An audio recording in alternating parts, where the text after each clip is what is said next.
non voglio parlare della gestione perché non intendo fare polemica. Io mi sono portato la carta igienica da casa perché in questo teatro non c'è carta igienica.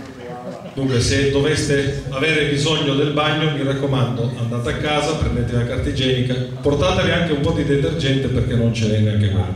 Per asciugarvi le mani fate come me sui pantaloni.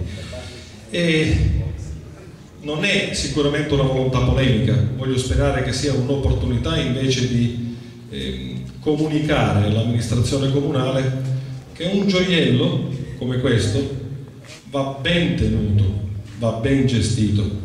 Come potremmo essere orgogliosi di essere siciliani se non amiamo la nostra terra? E come possiamo essere orgogliosi a Licata di un luogo bello così se poi invece siamo delusi da qualche dettaglio? Allora questo è un augurio, non è una critica, è un augurio che si possa pensare a tornare a quella mentalità che ha visto voi, che ha visto me fare sacrifici per la cultura dei nostri figli.